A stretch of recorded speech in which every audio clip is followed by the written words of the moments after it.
Camaradas, hoy con el gusto, de verdad, el privilegio de poder platicar con Mario Carrillo y conocer mucho más de la historia del hombre que ahora ven frente a las cámaras, desglosando con mucha sapiencia el fútbol.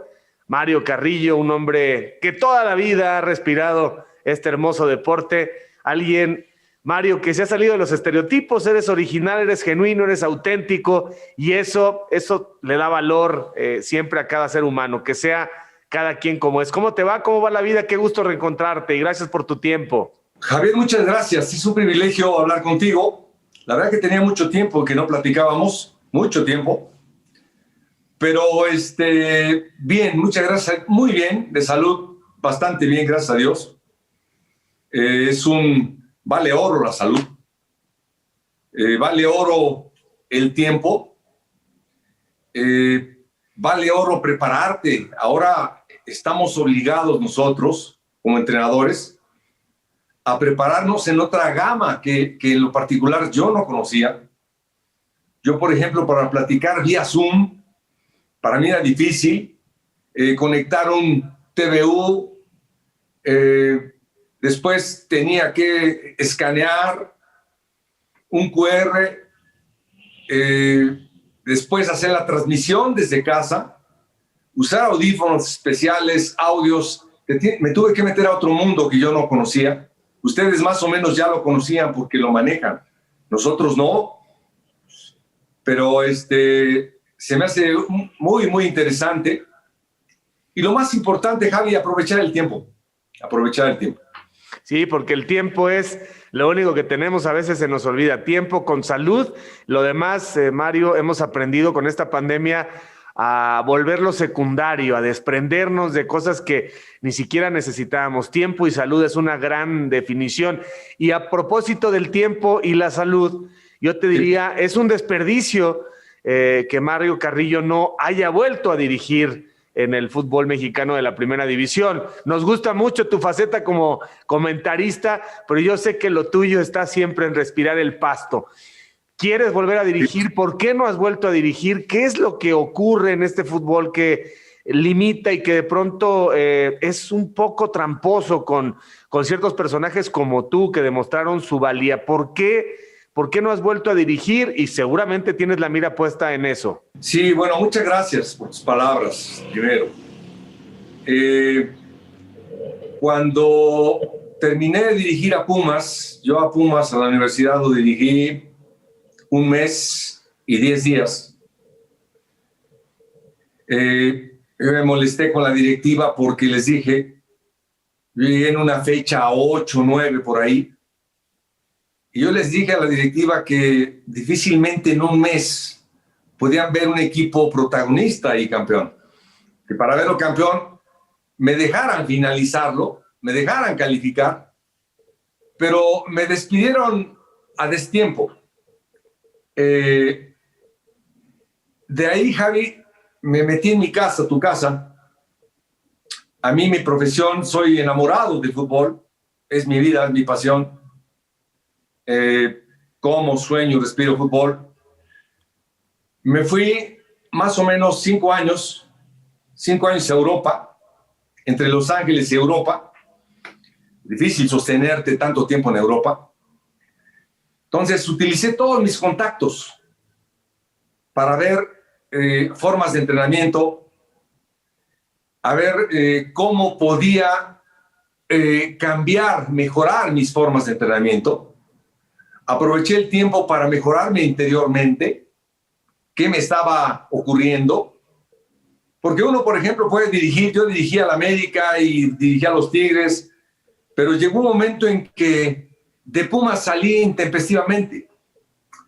Cuando un estadio de fútbol de 40, 50 mil espectadores corean mi nombre en contra, groserías y todo eso, ahí decidí que algo estaba mal en mí. Al margen de afuera, me enfoqué en mí y viajé. Tuve que viajar a prepararme, conocer personas, hablar con gente, el mayor tiempo posible. Entonces me fui 4 años y medio, 5, Y cuando llego a Los Ángeles, me hacen una entrevista en ESPN y me invitan a la cadena otra vez. Y ahí sentí que era hora de volver, de regresar. Pero el por qué no he dirigido hasta ahora no lo sé. Pero me tuve que preparar muchísimo. Muchísimo en la parte interna y muchísimo en el fútbol. Porque uno cree que lo sabe todo. Uno cree que el fútbol que uno ve es el que es. Y todos nos nutrimos de todos. Hay entrenadores fantásticos por el mundo. Hay formas de entrenamiento hermosísimas que solamente estando presente te puedes dar cuenta en qué situación estás. Por eso me fui. Pero en verdad, no lo sé. No sé, lo que sí te digo es que me voy a morir siendo director técnico, me voy a morir en la cancha, yo voy a dirigir. Hubo proyectos bonitos de Querétaro, de Chiapas, que no encontré que era el momento justo, pero ahí estoy. O sea, este tema de que te pudo haber bloqueado el fútbol mexicano en bloque, queda un poco al margen cuando dices que ya te han buscado de Querétaro, de Jaguares. O sea, Sí. ¿crees que ya esto pasó? Esto de que si de pronto ocurrió en un momento, ¿ya no crees que eso esté en el ambiente? Sin duda, yo no creo que esté en el ambiente. Yo creo que hay nuevos directivos, nuevos presidentes, no me conocen y escuchan hablar de mí, pero en realidad no me conocen. Es decir, simplemente no he platicado contigo, por ejemplo, desde hace años y en realidad no nos conocemos, pero te repito, era muy importante para mí superarme en el fútbol, porque es mi profesión, es mi vida, y no quería centrarme en alguna situación, en alguna idea, quería aprender más. Pero lo más importante era aprender de mí, interiormente mejorarme, porque somos gente del público, somos gente de prensa, dependemos de la opinión pública, y hay mucha gente que opina de mí muy, muy bien, y hay mucha gente que opina de mí muy, muy mal. Entonces, la idea fue esa. Yo creo que pronto va a llegar. Bueno, a ver, para tratar de entenderte un poco más, ¿creíste que había cosas en tu comportamiento que cambiar que quizá afectaban tu gestión de vestidor con algún tipo de perfil de jugador, que no todos son iguales? O sea, de pronto el jugador que es fácil de convencer, pues no tiene ningún impedimento y digamos que funciona orgánicamente, pero quizá chocabas con jugadores con los que hay que tratar de manera individual y específica y tú decías, bueno, yo no tengo tiempo, tengo que ver lo táctico, que además ahí me parece que el medio reconoce tu capacidad. La gestión de vestidor, el trato humano es donde dijiste, tengo que corregir algunas cosas. No, perdón. Vete que con el jugador y la gestión del vestidor nunca tuve problema, porque al jugador lo convences de muchas maneras, pero la más importante, Javi, es cómo te ven en la cancha. Si les enseñas, si buscas su mejor rendimiento, su potencialidad, lo mejoras, y ellos aprenden a confiar en ti, pero tienen que verte lúcido en la cancha. Ahí no tuve problema. A mí la problemática fue con la gente de fuera, con la prensa. A lo mejor hablé mal con directivos, me expresé mal, seguramente, pero todas esas formas, lo más importante era buscar interiormente el por qué pensaban eso de mí. Si estaba bien o no, por qué, cómo solucionarlo, cómo mejorarme. Con el jugador siempre fue lo mejor, el trato fue lo mejor. Te encuentras, hay muchos jugadores que puedes potenciarlos tranquilamente, hay otros más difíciles. A mí me tocó vestidores de extraordinarios jugadores, tremendos jugadores, y yo los convencía con trabajo, con charlas técnicas, los convencía con estrategia, con táctica, pero por ejemplo, mi trato con la prensa no era el mejor. Yo quería saber por qué. Y ahí vino mi problemática, y ahí vino lo que me di cuenta. Tenía que ir a tiempo, tenía que ver qué estaba pasando conmigo, al margen de todo. Ya te entendí. O sea, el entorno resultaba un poco adverso para ti y quizá eso generaba cierta impresión en los directivos y tú no encontrabas las respuestas de por qué no te reconocían, no te aceptaban como a otros y por qué tú te comportabas con cierta hostilidad también de regreso. Y ahora que estás en este lado, ya consolidado en la trinchera del periodismo, ¿qué te parece cómo los periodistas tratan a los técnicos? O sea, ya supiste y aprendiste cómo un técnico recibe un poco el trato, qué percibe. ¿Y qué percibes tú de la prensa hacia los entrenadores? ¿Hay justicia, hay rudeza, hay desconocimiento en general, obviamente? No, fíjate que primero me gusta. En mi ambiente conozco a un montón de prensa de todo tipo, pero lo más importante, yo por ejemplo me aislaba, lo tomaba directo y no, a mí me ha gustado mucho cómo se maneja la prensa, porque pues, hay de todo. Es decir, hay quien critica sin saber, pues tienes que contestar. Hay quien te cuestiona sabiendo, bueno, pues tienes que contestar. Hay de todo, hay de todo.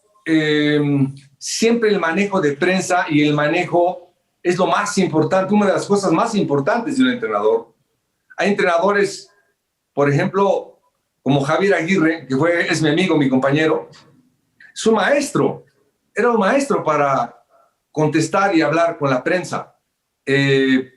Ricardo Ferretti les decía groserías, por ejemplo, a la prensa y se reía la prensa. Pero si yo decía una grosería, no, pues me ponían una bomba. Entonces, siempre hay formas. El Flaco Tena, por ejemplo, Flaco Tena, para hablar con la prensa es una calidad tremenda. Entonces, siempre es importante aprenderlo, Javi.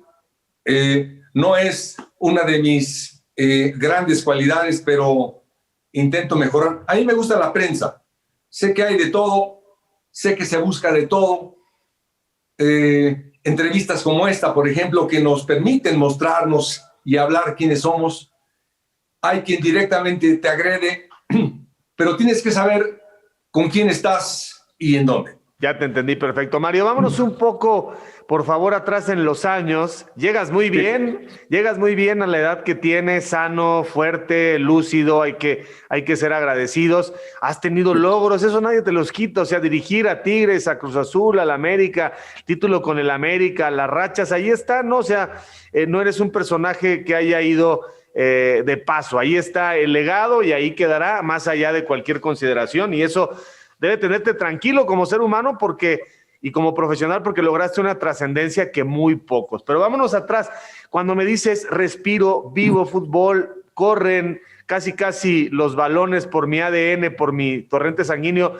Vámonos a estos primeros años. ¿Por qué te enamoras del fútbol desde niño? Sí, así nací. Fíjate que me lo dicen, cómo lo aprendiste, pero yo creo que se nace ser periodista, se nace ser futbolista. Yo desde niño, desde los 7 años empecé a jugar fútbol y pasas por toda esa gama de equipos amateurs en donde te encuentras una tremenda competencia a nivel amateur, porque todos quieren llegar a ser profesionales. Y primero, yo siempre quería, de niño, buscaba quién me enseñara, porque yo veía la televisión a los 10 años, por ejemplo, sabía las alineaciones de todos los equipos. De este tiempo era el Guadalajara. Yo admiraba mucho el Guadalajara en ese tiempo. Sabía la alineación, jugadores, qué familia, qué hermanos tenían, qué les gustaba, que el ingeniero químico, que el que estudiaba, conocía perfectamente qué jugador venía. Por ejemplo, yo me iba en ese tiempo,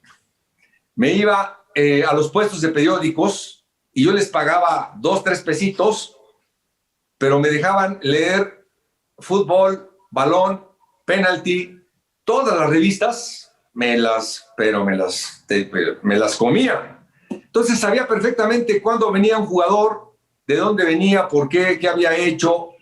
Y te digo, desde niño yo ya sabía las alineaciones, las formaciones, quién jugaba, cómo jugaba. Me acuerdo yo, como anécdota, que un día llegué a Guadalajara, me invitó la Volpe, mi primer año como auxiliar, y me encuentro al Willy Gómez y Alberto Nofre. Les empecé a decir su familia, quiénes eran, de qué jugaban, cuántos logros habían tenido y que eran mis ídolos. Se me quedaron viendo, Javi, y me dijeron, ¿de dónde es? Porque no me la creyeron. Ajá. No me la creyeron. Oye, ¿y de qué barrio de la Ciudad de México eres? ¿Tus papás cómo fueron? ¿Tus hermanos cuántos eran? ¿Dónde están? ¿Qué hacía tu papá para mantenerlos? Recuérdanos esos primeros años, esas fotografías de tu infancia, los sabores, claro, los olores de la colonia, los amigos, la escuela. Sí, por ejemplo, mi padre ya murió, mi padre es mecánico textil.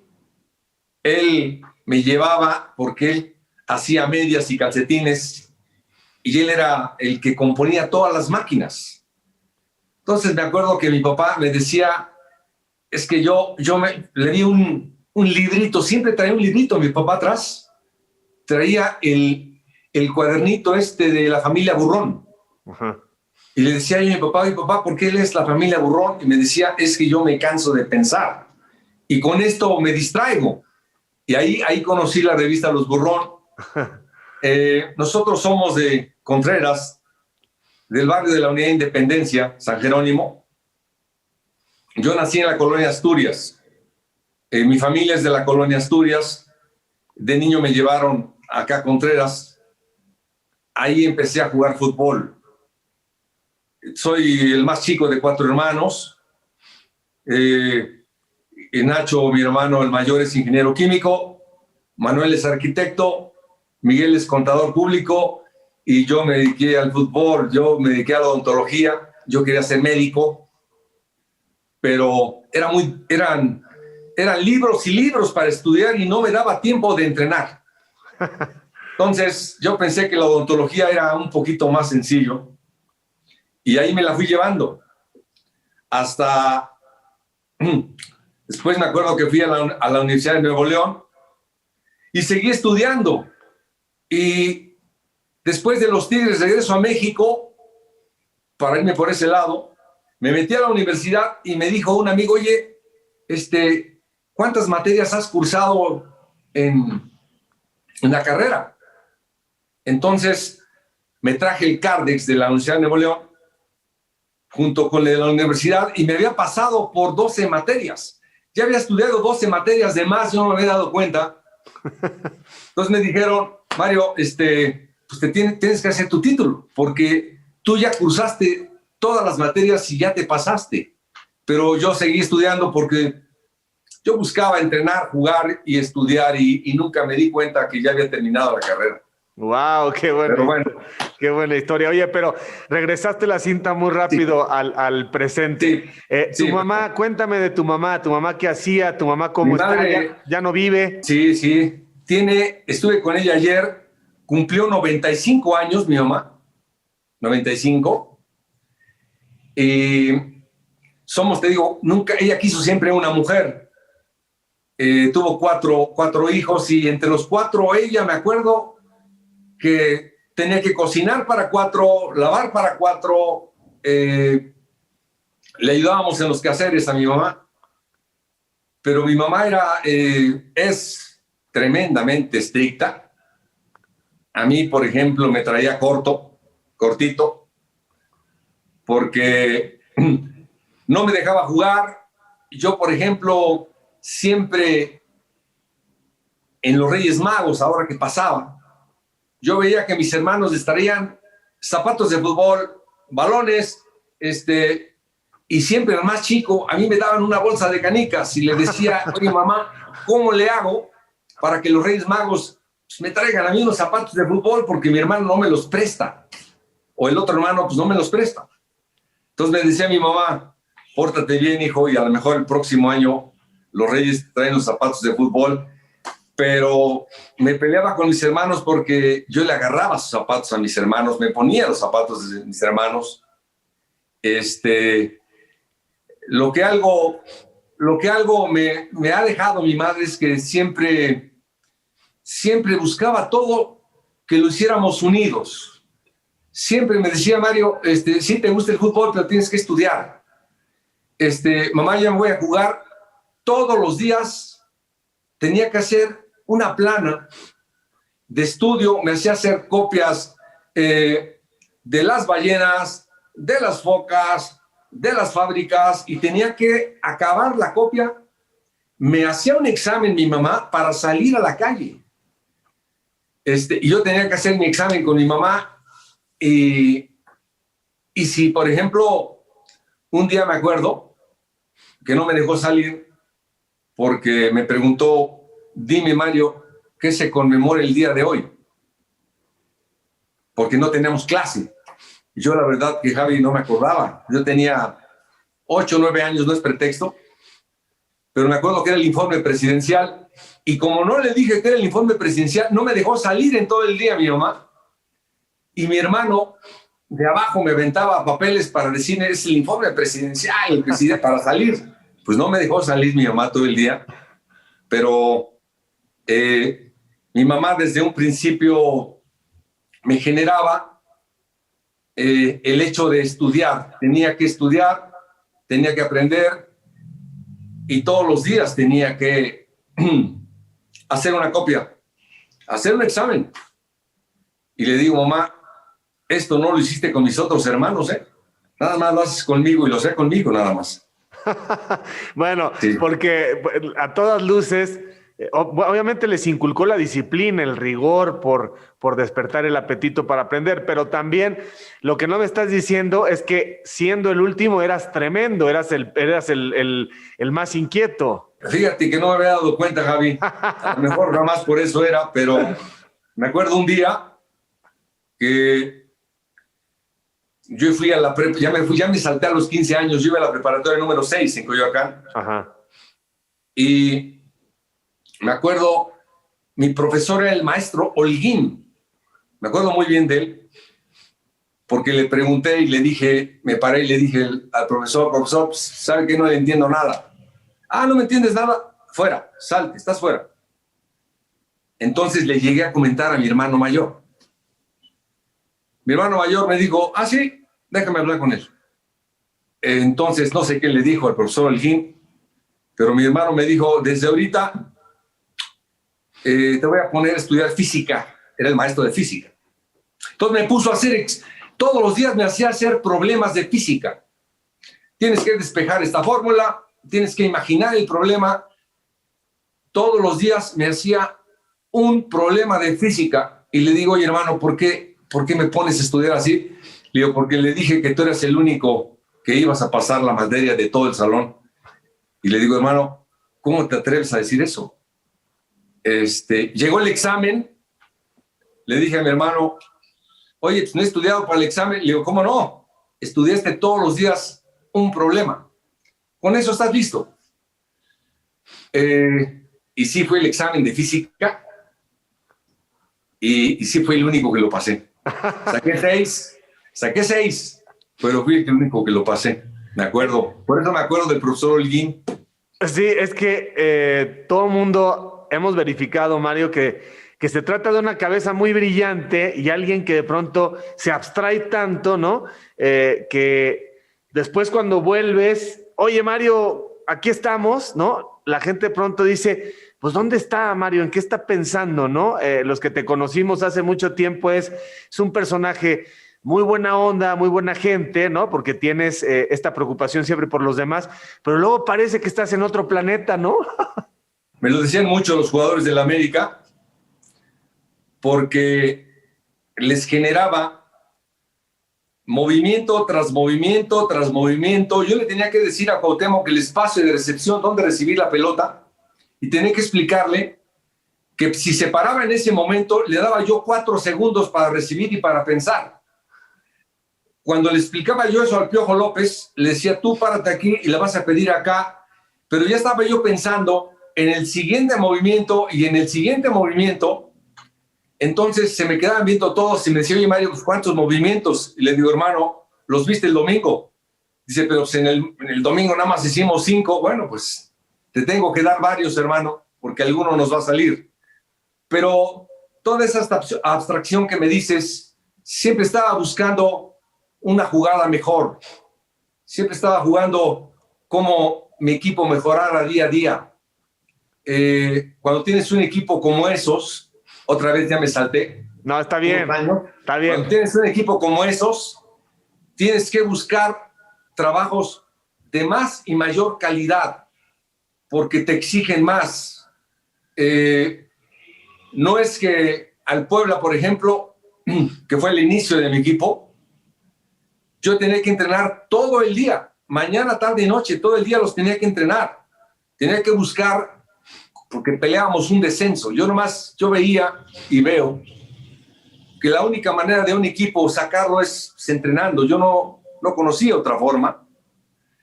Y ese análisis lo traigo desde mucho tiempo antes. Siempre he estado buscando eso. Tengo un gran gusto por aprender. Me gusta mucho, siento una gran satisfacción el aprender algo más. No, y vaya que continúas actualizándote, continúas viendo los diferentes sistemas tácticos. Yo creo que la vanguardia está en Europa, haces bien, hiciste bien en irte. Hoy el fútbol que se practica allá, tienes que detener el video y poder un poco interpretar qué es lo que está haciendo cada jugador y cada línea en cada uno de los equipos. Me parece que se ha vuelto un fútbol que le ayuda mucho más en la parte táctica al jugador a desarrollarse. ¿Estarás de acuerdo que si estamos hablando de los 70, de la época en la que fuiste tú jugador, estaba aquello todavía muy primitivo, ¿no? Era muy rudimentario. Hoy, a pesar de que muchos lo puedan demeritar, y al final, Mario, ganan los que tienen a los jugadores con más calidad, ¿no? Porque el fútbol finalmente lo decide el talento, pero también las buenas decisiones. Pero hoy el fútbol es mucho más sofisticado tácticamente, ¿no? Sí. Por ejemplo, yo me acuerdo ver uno de los equipos más importantes que vi en mi vida fue la selección de Brasil, como tú lo has de haber visto en el 70. Estaban concentrados en el Centro Interamericano del Seguro Social antes de la final para jugar contra Italia.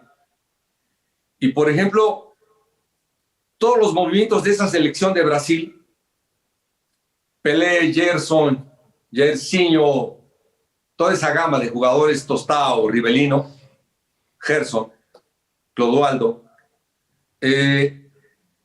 Yo vi en ese equipo ver a Pelé, por ejemplo, de centro delantero, cómo jugaba. Yo, por ejemplo, los equipos de Guardiola actuales tiene mucho de ese Brasil de 1970. Ese centro delantero falso que busca Guardiola en sus equipos, por decirte de Guardiola, porque te puedo decir de otros, pero por decirte de Guardiola, nosotros lo tuvimos en 70 desde Pelé. Pelé era un centro delantero que tenía una movilidad extraordinaria, te podía picar a la espalda tranquilamente, tenía habilidad, buscaba mover a todo un equipo, que es lo que busca actualmente Guardiola. Es decir, este equipo del Manchester City tiene un montón de cosas de Brasil de 70. Y todo eso, esa analogía que te pongo, por ejemplo, ese ejemplo, es que efectivamente hay individualidades, pero también tienes que buscar el conjunto cuando no las tienes. Por ejemplo, el Leicester City, que fue campeón hace un tiempo, tenía jugadores muy rápidos, muy veloces, buscaban la recuperación de la pelota, pero el conjunto hizo la fuerza de ese equipo, por eso fue campeón. Hay veces que si no tienes individualidades, Javi, el conjunto y el trabajo potencian, aumenta la calidad de los jugadores para lograr lo que no tienes. Muchas veces, y la mayoría de las veces, si tú no tienes a los mejores jugadores, tienes que buscar el conjunto permanentemente. Lo ideal, hombres, sería tener buenos jugadores y tener un gran conjunto, ¿verdad? Se habla mucho, Mario, y en México, a ver si tienes la misma percepción. Creo que en México estamos a la altura, ¿eh? Yo no hago menos a México ni la capacidad de los entrenadores, pero no vi a todos los equipos, cuando menos en la última liguilla, no vi a todos los equipos haciendo lo mismo. Y sí es ya un mecanismo automatizado en Europa, el cómo el equipo se prepara, se dispone y además se ejecuta rápidamente para recuperar la pelota una vez que la perdió, pero todos. Y sí, creo que en México a veces hay lagunas cuando se pierde el balón.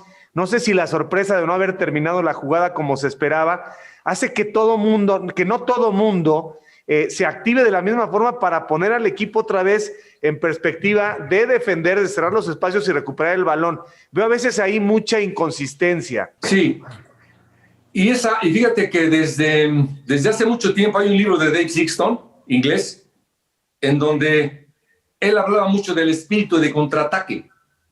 Ahora, hoy en día, la recuperación de la pelota desde arriba ya la hacen todos los equipos. Ahora todos los equipos, si quieren salir con la pelota dominada, que el único objetivo es la superioridad numérica, que quiere decir que por lo menos a la defensiva rival tú la ataques con 6 o 7 jugadores para tener mayor probabilidad de hacer goles. Para eso es la salida con pelota dominada. Siempre, por ejemplo, espíritu de contraataque, siempre esa recuperación la tienes que trabajar todo el tiempo, todos los días. También tienes que saber si los jugadores que tienes tienen la dinámica, el fuelle para lograrlo. Por ejemplo, ayer, por ejemplo, volviendo a este presente, ayer River Plate contra Palmeiras, bueno, la recuperación de la pelota la hizo en los 90 minutos del partido. Palmeiras no agarró la pelota nunca. Y toda esa dinámica, más el fútbol, más lo que hay que implementar en un partido de fútbol de esa magnitud, siempre viene de un trabajo antes. Por eso, muchos jugadores, hay veces que la recuperación de la pelota les cuesta. Hoy en día es necesario. Hoy en día el jugador tiene que atacar, tiene que buscar la pelota, tiene que saber jugar. Y lo más importante, Javi, el entrenador, como lo dije ahora, es clave. Este torneo es de los directores técnicos. Este presente es el que mejor trabaja, el que mejor optimiza toda esta pandemia, porque va a haber que se enfermó uno, que se enfermó el otro. Tienes que trabajar con un segundo equipo, con un tercer equipo, para saber con quién suples a tu suplente, pero con todos tienes que entrenar muy, pero muy bien. Optimizar los tiempos, trabajar mucho, es la única solución que veo de lo que me estás mencionando. Y otro tema, Mario, del fútbol actual, el fútbol mexicano, es cómo se definen los partidos, que son muy, muy cerrados en el trámite, cada quien con su estilo, con la pelota parada, en el mundo entero, pero en México yo creo que hay técnicos que dicen, podemos forcejear con la posesión, podemos marcar, podemos hacer que el partido se haga viejo en el reloj y aprovechamos un cabezazo. A veces al jugador, no sé si tú lo puedes corroborar, pero yo no. A veces al jugador le molesta el repetidamente estar en los entrenamientos fildeando y rechazando centros y centros y centros y centros. Y luego hay un equipo que lo hace muy bien, pero te equivocas en una jugada al minuto 90 y ahí fue el partido. ¿Cómo trabajar la táctica fija? La táctica fija es una estrategia, es algo interesantísimo lo que mencionas, porque así como trabaja la estrategia y la planeación de un partido de fútbol, los corners son igual. Los tienes que trabajar, repetir de acuerdo a cómo marca el rival. Si marca en zona presionada, si marcan hombre a hombre, tienes que buscar la manera y diferente en cada uno de tus jugadores, porque también me tocaron a mí jugadores todos chiquititos. Entonces, tienes que saber qué jugada haces, porque por arriba no vas a ganar. La tienes que buscar por abajo. También tienes que saber qué tienes. A tu mejor jugador, a dónde lo vas a posicionar. El pasador, el tirador de córner tiene que ser el más preciso, Javier. El que pone la pelota exactamente en el lugar. No todos, ¿eh? Solamente hay jugadores que contados, si le dices, oye, pónmela aquí, te la ponen ahí. No todos lo pueden hacer. Después tienes que utilizar a tus mejores cabeceadores y en dónde pueden ganar y a quién le pueden ganar. Entonces, es toda una estrategia también.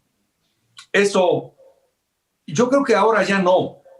Pero, por ejemplo, en el América, es el equipo en el que más estuve con jugadores de este tipo, yo repetía más o menos de 20 a 30 veces todas las salidas, todos los desdobles, todas las jugadas, toda la ofensiva, y es cuando me veían y volteaban a ver y me decían, bueno, ¿cuánto más vamos a repetir?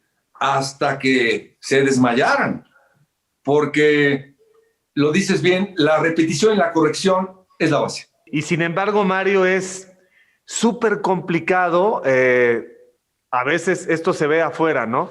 Al final son grupos de humanos y cuando se ponen todos en contra o se ponen todos a favor, pues aquello es la perfección a favor, ¿no? O es la resistencia que termina por reventar a los entrenadores. ¿Cómo saber, desde la perspectiva del entrenador, cuándo estás llegando al límite en la parte física? Oigan, otra vez, y de pronto si se ponen de acuerdo los líderes dicen, esto ya no lo vamos a tolerar, y empiezan, pues no sé si conscientemente y hablándolo, pero empiezan a dinamitar eso, empiezan a generar el caos. O sea, ¿cómo no llevarlos al límite? Entiendo que hay que hacer un trabajo disciplinario y muy fuerte en la parte física, pero ¿a poco Cuauhtémoc no de pronto decía, ya párale, Mario, ya queremos ir a bañarnos, o no? Sí, por supuesto.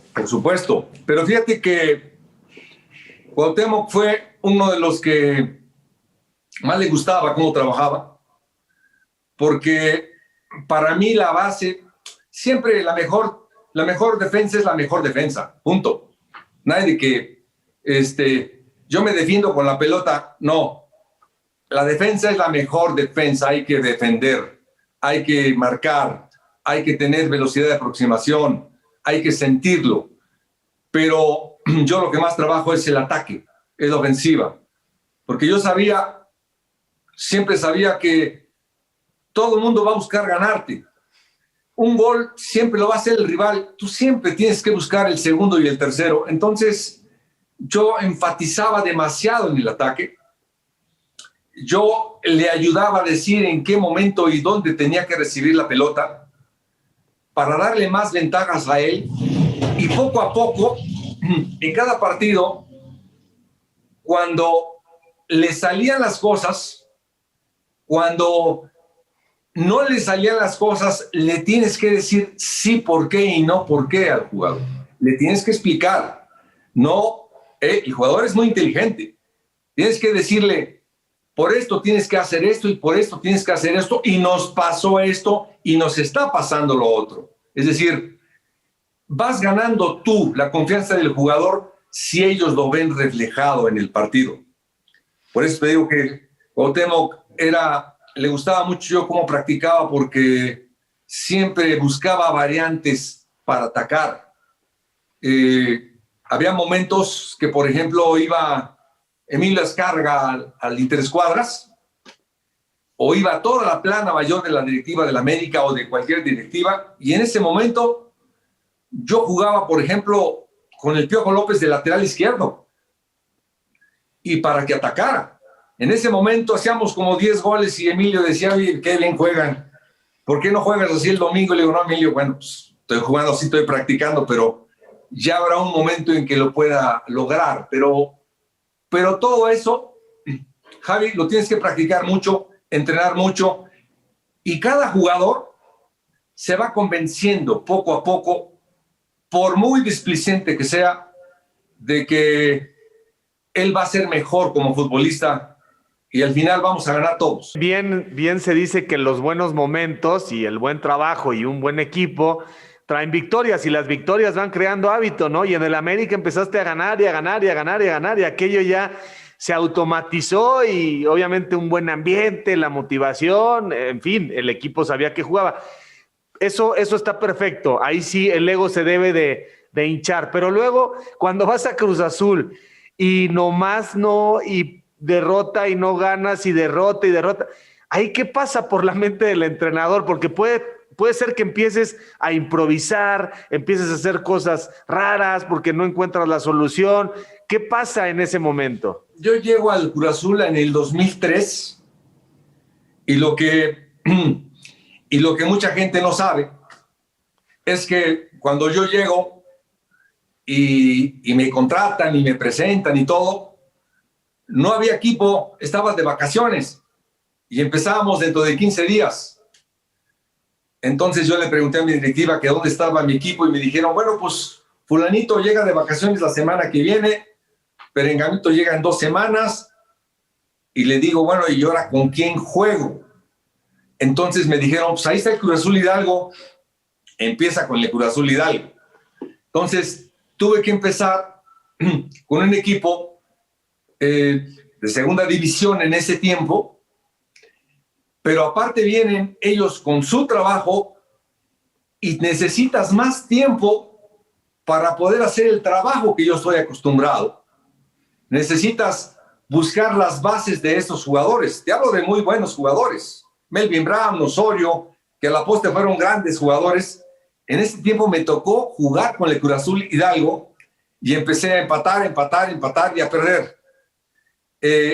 Cuando llega el Loco Abreu, porque había chocado en Uruguay, cuando llega Palencia, que venía de Barcelona, se fueron integrando poco a poco. Yo llevaba 6 partidos empatados. En el siguiente me despidieron. Pero así me tocó y así lo acepté. Porque era muy fácil decirle, ¿sabes qué? Si no están los jugadores, si no voy a dirigir a nadie, pues mejor llámame cuando lleguen. No, yo lo tomé así me la jugué y así me fue. Y aprendí mucho. Eso fue en el 2003. ¿Cómo la vida te va dando experiencias, te va haciendo aprender? Porque el fútbol es mucho más que un deporte, es la base de muchas cosas para los que podemos estar cerca, es disciplina, es solidaridad, es personalidades diferentes, es lograr un objetivo en equipo, pero al mismo tiempo es un fenómeno social que mueve masas y que alegra a los trabajadores a miles o a millones que de pronto en una jornada de una semana que incluye 7 días se sientan a ver la tele y dicen ganaron mis Chivas. O sea, que el jugador y el entrenador entiendan esta responsabilidad social. Claro, esto del mercado y es un negocio, pero si los jugadores fueran mucho más conscientes de lo que puede implicar su esfuerzo, seguramente podrían todavía rendir más, porque son unos privilegiados auténticamente repito, en un negocio que eso da, o sea, si ganan mucho o si ganan desorbitadamente, pues eso es lo que da el mercado. Ahora bien, Mario, te pregunto, ¿por qué los entrenadores mexicanos son tan poco solidarios? O sea, yo veo que los jugadores se han intentado asociar en el tiempo y tienen ahí su fondo, buenos o malos intentos, pero los entrenadores mexicanos, voy a hablar de los nacidos en México, pues como que se odian más de lo que se quieren y se distancian más de lo que se acercan y se meten el pie más de lo que se apoyan, ¿o no? ¿No has pensado encabezar un movimiento que pretenda, pues hombre, unificar criterios, tener más intercambio de puntos de vista para enriquecer la puesta en escena táctica? Fíjate que te iba a decir algo. Por ejemplo, cuando yo vivía en Guadalajara, yo era en mi inicio como auxiliar de La Volpe. Yo cuando llegaban los equipos a los hoteles de concentración, yo iba y les preguntaba a todos los entrenadores. Es decir, yo iba a buscarlos y yo iba a preguntarles. oiga, ¿qué pasa cuando esto? ¿Qué pasa cuando lo otro? Y en verdad que todos me contestaron muy bien. Es decir, ese movimiento que mencionas no sería nada malo hacerlo, pero por ejemplo, yo me acerqué a Miguel Mejía Barón a cuestionarle y a preguntarle, y es una enciclopedia, Miguel Mejía Barón, para aprender, para buscarlo. Yo les iba a preguntar a todos ellos, por ejemplo, Copas del Mundo. Antes de ir a una Copa del Mundo, yo fui a hablar con él, a preguntarle. Antes de ir, por ejemplo, Javier me invita al Atlético de Madrid, estaba Nacho Ambriz, preguntaba cómo era Javier, cómo era Nacho, preguntaba cómo trabajaban, cómo les gustaba. Miguel los tuvo a los dos, me decía, oye Mario, pues búscale por aquí, búscale por acá, siempre para buscar mejorar, y todos ellos son muy abiertos. El entrenador mexicano es muy preparado, Javi. Mira, y me atrevo a decir que es de los mejores del mundo, en verdad. Y te digo por qué. Porque nosotros no tenemos ni argentinos, ni brasileños, ni alemanes, tenemos mexicanos. Entonces, nosotros no tenemos a Messi, ni a Cristiano, ni la mentalidad de Nadal, ¿no? Nosotros tenemos mexicanos. Entonces, tienes que buscarle la forma, tienes que buscarle al jugador cómo está mentalmente. Es un jugador mexicano, por ejemplo, es muy distinto el de Guadalajara al de Monterrey. Cuando tú diriges a la selección, diriges a 7 mexicanos, a 8 mexicanos diferentes, porque todos son los de la capital, con los de Guadalajara, con los de Monterrey. Aunque somos mexicanos todos, pensamos diferente.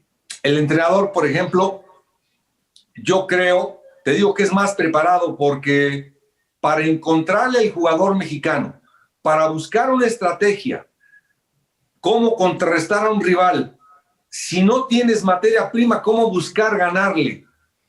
Todo eso ha generado creatividad en el entrenador mexicano, mucho estudio en el entrenador mexicano. Hay estrategas en México, te digo, Bucetich, por decirte alguno, Manuel Lapuente. Yo le vi hacer cosas a Manuel Lapuente en el Mundial, cómo enfrentar a Holanda, cómo enfrentar a Alemania, y decía, pero si Holanda está Bergkamp, Cocu, todos aquellos figurones, ¿cómo nos íbamos a enfrentar con Peláez, con Palencia, con Luis Hernández, con Cuauhtémoc? ¿Cómo íbamos a contrarrestarlos, aquellas estrellas? Ahí aprendí que la estrategia lo es todo. Ahí aprendí que entrenadores mexicanos tienen que estudiar mucho, capacitarse mucho, porque no contamos con Pelé, que lo pones a jugar, se libra 2 o 3 y te hace los goles, o Jairzinho, o Maradona, que en paz descanse. No los tenemos.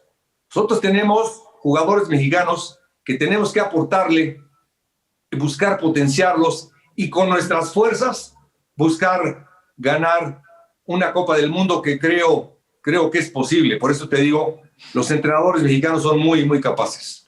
¿Qué le falta si a ti te permitieran meterle al jugador mexicano ese factor que más le hace falta para volverse más fuerte? O sea, sabemos que hay muchas cosas: técnica, resistencia, habilidad, mentalidad, interpretación de juego, ganas de aprender, conciencia social, porque luego se ponen sus audífonos y van por la vida con su gran sueldo y ya no aprenden de otras cosas.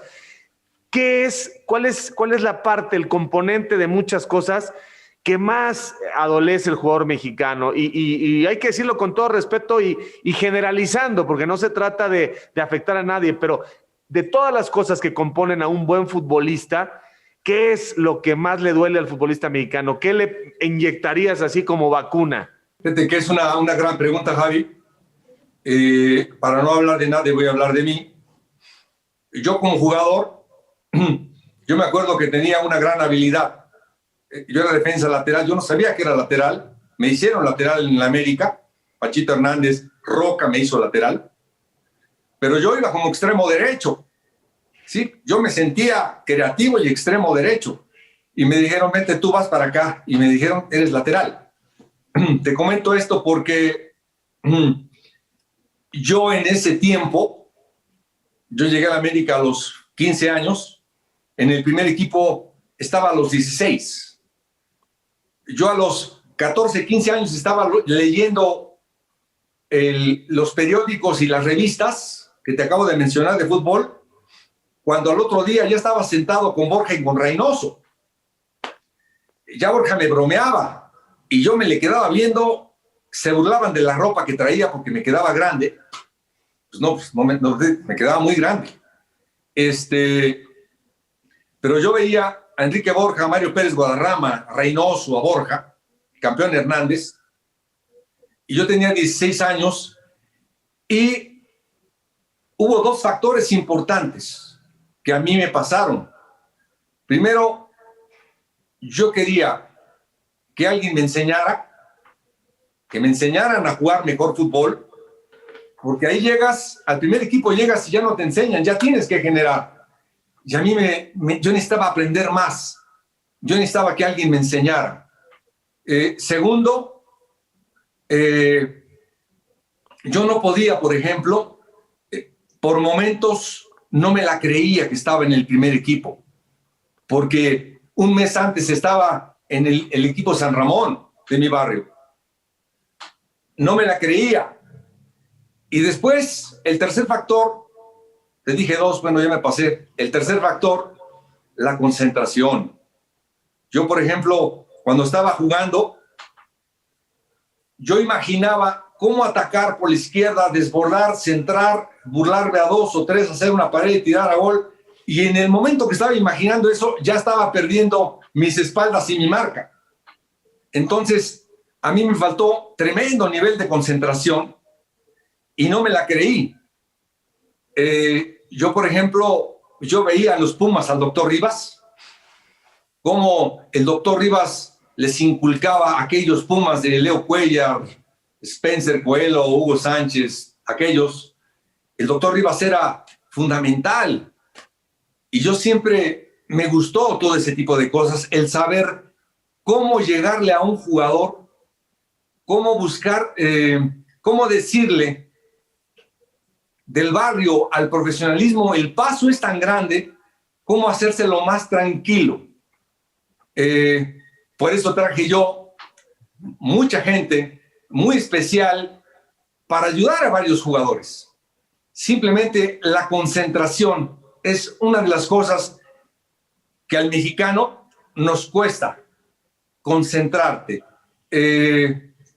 Ha habido Copas del Mundo en donde hemos estado a punto de ganarle a Alemania y de repente la falla el Cabrito Arellano, la falla Palencia, la falla Luis Hernández y de repente le hacen el gol a Lara Bierhoff porque estaba emocionado cómo estábamos atacando y de repente Alemania nos elimina en el último minuto.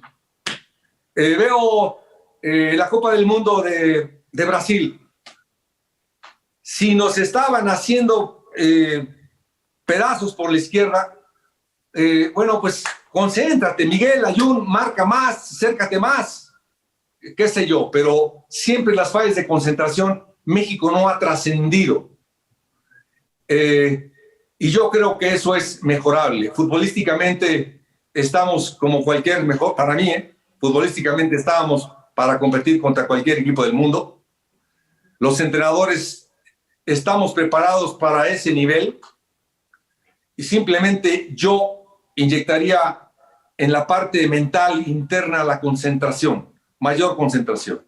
Dijiste concentración, también confianza, que se la crean y dijiste... Que se la crean. Y ganas de aprender, o sea, le falta al jugador mexicano lo que tú tenías, que era todo el tiempo estar curioso, todo el tiempo estar preguntando, todo el tiempo querer evolucionar. Yo creo que hay líderes que luego te das cuenta en un vestidor que por eso son capitanes, ¿no? Porque quieren saber más, preguntan, están mucho más conscientes, se preocupan incluso no solamente por ellos, sino qué otras cosas podrían estarle faltando al equipo y cómo ser un puente con el entrenador, con el director técnico, y por eso luego se vuelven entrenadores. Mi querido Mario, se nos fue la hora, no sabes qué bien me la pasé, qué enriquecedor tu discurso, creo que vale la pena recuperar al personaje, la gente que no se quede con estas ideas. Sí te decían el Capello, y sí, los que te conocemos decimos, bueno, ya se quedó en silencio, ¿qué estará pensando o a dónde se fue?